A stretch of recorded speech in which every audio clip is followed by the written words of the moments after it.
What happens when the meat is rotten? The workers are broken, and the only escape left is a drink.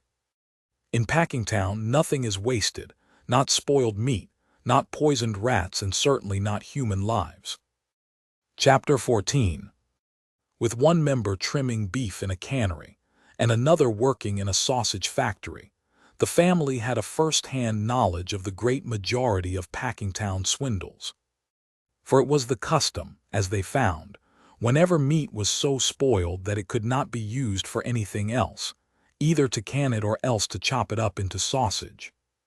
With what had been told them by Jurgis, who had worked in the pickle rooms, they could now study the whole of the spoiled meat industry on the inside, and read a new and grim meaning into that old Packingtown jest, that they use everything of the pig except the squeal. Jurgis had told them how the meat that was taken out of pickle would often be found sour, and how they would rub it up with soda to take away the smell, and sell it to be eaten on free lunch counters. Also of all the miracles of chemistry which they performed, giving to any sort of meat, fresh or salted, whole or chopped, any color and any flavor and any odor they chose. In the pickling of hams they had an ingenious apparatus, by which they saved time and increased the capacity of the plant, a machine consisting of a hollow needle attached to a pump. By plunging this needle into the meat and working with his foot, a man could fill a ham with pickle in a few seconds. And yet, in spite of this, there would be hams found spoiled, some of them with an odor so bad that a man could hardly bear to be in the room with them. To pump into these the packers had a second and much stronger pickle which destroyed the odor, a process known to the workers as giving them 30%. Also, after the hams had been smoked, there would be found some that had gone to the bad. Formerly these had been sold as No. 3 grade, but later on some ingenious person had hit upon a new device, and now they would extract the bone, about which the bad part generally lay, and insert in the hole a white-hot iron. After this invention there was no longer No. 1, 2, and 3 grade. There was only No. 1 grade. The packers were always originating such schemes. They had what they called boneless hams, which were all the odds and ends of pork stuffed into casings, and California hams, which were the shoulders with big knuckle joints and nearly all the meat cut out, and fancy skinned hams, which were made of the oldest hogs, whose skins were so heavy and coarse that no one would buy them, that is, until they had been cooked and chopped fine and labeled head cheese.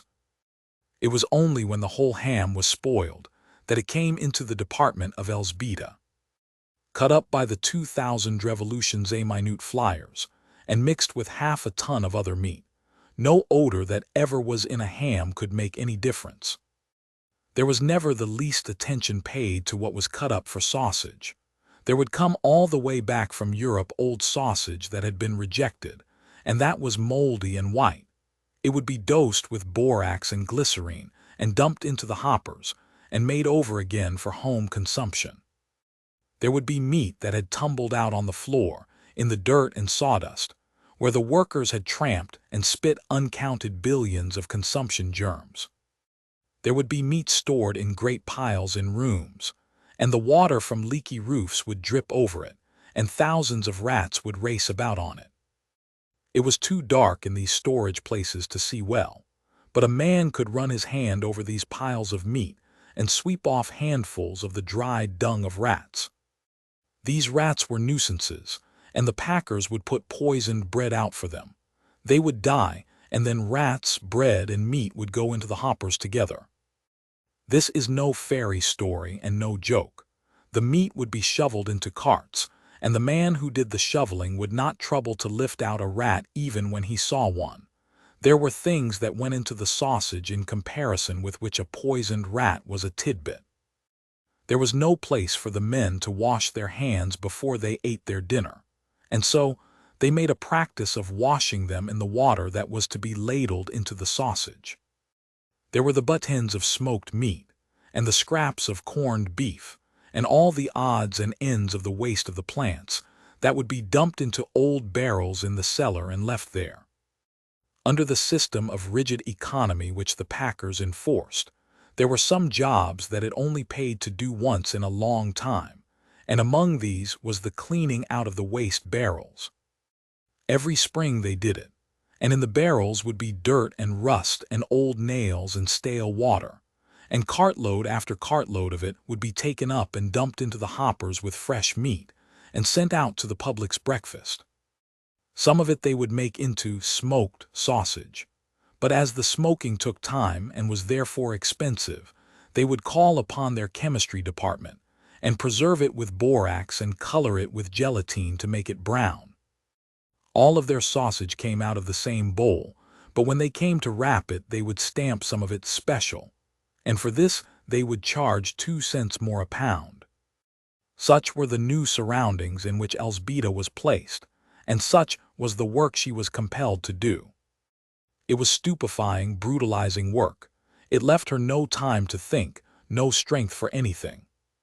She was part of the machine she tended, and every faculty that was not needed for the machine was doomed to be crushed out of existence.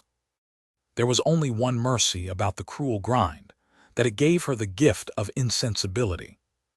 Little by little she sank into a torpor, she fell silent.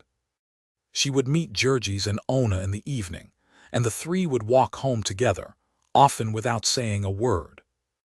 Ona, too, was falling into a habit of silence, Ona, who had once gone about singing like a bird. She was sick and miserable, and often she would barely have strength enough to drag herself home.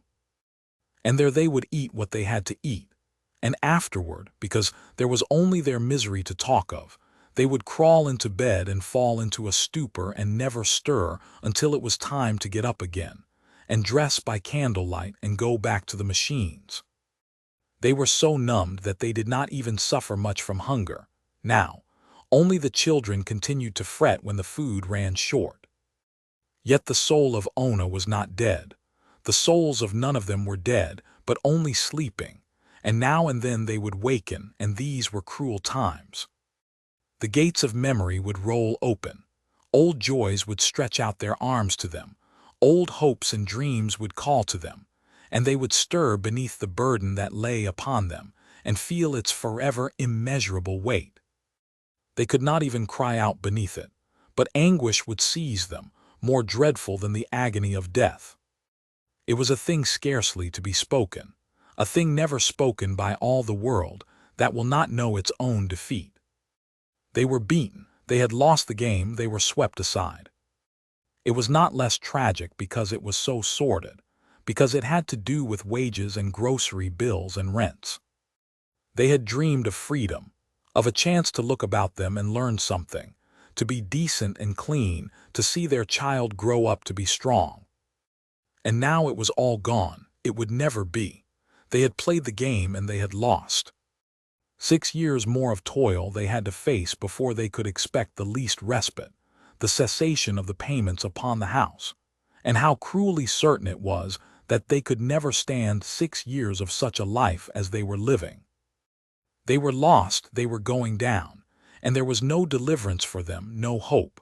For all the help it gave them, the vast city in which they lived might have been an ocean waste, a wilderness, a desert, a tomb. So often this mood would come to Ona in the night time when something wakened her. She would lie, afraid of the beating of her own heart, fronting the blood-red eyes of the old primeval terror of life. Once she cried aloud and woke Jurgis, who was tired and cross. After that she learned to weep silently. Their moods so seldom came together now. It was as if their hopes were buried in separate graves. Jurgis, being a man, had troubles of his own. There was another specter following him. He had never spoken of it, nor would he allow anyone else to speak of it. He had never acknowledged its existence to himself. Yet the battle with it took all the manhood that he had, and once or twice, alas, a little more. Jurgis had discovered drink. He was working in the steaming pit of hell, day after day, week after week. Until now, there was not an organ of his body that did its work without pain, until the sound of ocean breakers echoed in his head day and night, and the buildings swayed and danced before him as he went down the street. And from all the unending horror of this there was a respite, a deliverance. He could drink. He could forget the pain, he could slip off the burden. He would see clearly again, he would be master of his brain, of his thoughts, of his will. His dead self would stir in him, and he would find himself laughing and cracking jokes with his companions. He would be a man again, and master of his life. It was not an easy thing for Jurgis to take more than 2 or 3 drinks. With the first drink he could eat a meal, and he could persuade himself that that was economy. With the second he could eat another meal. But there would come a time when he could eat no more, and then to pay for a drink was an unthinkable extravagance, a defiance of the age-long instincts of his hunger-haunted class. One day, however, he took the plunge and drank up all that he had in his pockets and went home half-piped, as the men phrase it. He was happier than he had been in a year, and yet, because he knew that the happiness would not last, he was savage, too, with those who would wreck it and with the world and with his life. And then again, beneath this, he was sick with the shame of himself. Afterward, when he saw the despair of his family and reckoned up the money he had spent, the tears came into his eyes, and he began the long battle with the specter. It was a battle that had no end, that never could have one. But Jurgis did not realize that very clearly. He was not given much time for reflection. He simply knew that he was always fighting. Steeped in misery and despair as he was, merely to walk down the street was to be put upon the rack. There was surely a saloon on the corner, perhaps on all 4 corners, and some in the middle of the block as well. And each one stretched out a hand to him, each one had a personality of its own, allurements unlike any other. Going and coming before sunrise and after dark, there was warmth and a glow of light, and the steam of hot food and perhaps music, or a friendly face and a word of good cheer. Jurgis developed a fondness for having Ona on his arm whenever he went out on the street, and he would hold her tightly and walk fast. It was pitiful to have Ona know of this. It drove him wild to think of it. The thing was not fair, for Ona had never tasted drink and so could not understand. Sometimes, in desperate hours, he would find himself wishing that she might learn what it was, so that he need not be ashamed in her presence. They might drink together and escape from the horror, escape for a while come what would. So there came a time when nearly all the conscious life of Jurgis consisted of a struggle with the craving for liquor. He would have ugly moods when he hated Ona and the whole family because they stood in his way. He was a fool to have married. He had tied himself down, had made himself a slave. It was all because he was a married man that he was compelled to stay in the yards. If it had not been for that, he might have gone off like Jonas, and to hell with the packers. There were few single men in the fertilizer mill, and those few were working only for a chance to escape. Meantime, too, they had something to think about while they worked. They had the memory of the last time they had been drunk, and the hope of the time when they would be drunk again. As for Jurgis, he was expected to bring home every penny. He could not even go with the men at noontime. He was supposed to sit down and eat his dinner on a pile of fertilizer dust. This was not always his mood, of course. He still loved his family. But just now was a time of trial. Poor little Antanas, for instance, who had never failed to win him with a smile. Little Antanas was not smiling just now, being a mass of fiery red pimples. He had had all the diseases that babies are heir to in quick succession, scarlet fever, mumps, and whooping cough in the first year, and now he was down with the measles. There was no one to attend him but Katrina. There was no doctor to help him because they were too poor, and children did not die of the measles, at least not often. Now and then Katrina would find time to sob over his woes, but for the greater part of the time he had to be left alone, barricaded upon the bed. The floor was full of drafts, and if he caught cold he would die. At night he was tied down, lest he should kick the covers off him, while the family lay in their stupor of exhaustion. He would lie and scream for hours, almost in convulsions, and then, when he was worn out, he would lie whimpering and wailing in his torment. He was burning up with fever, and his eyes were running sores.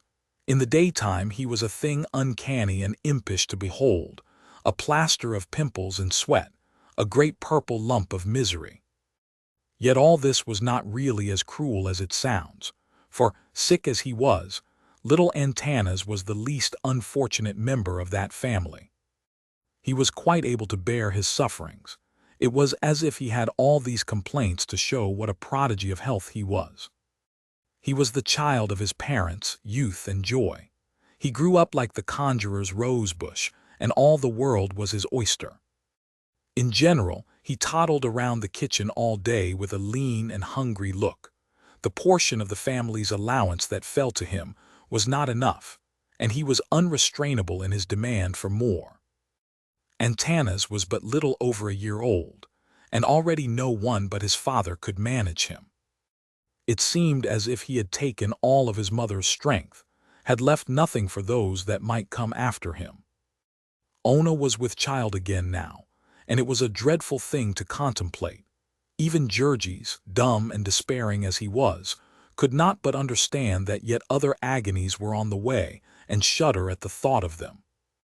For Ona was visibly going to pieces. In the first place, she was developing a cough, like the one that had killed old Deed Antanas.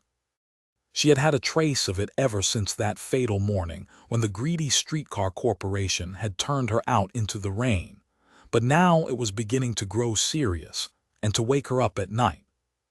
Even worse than that was the fearful nervousness from which she suffered.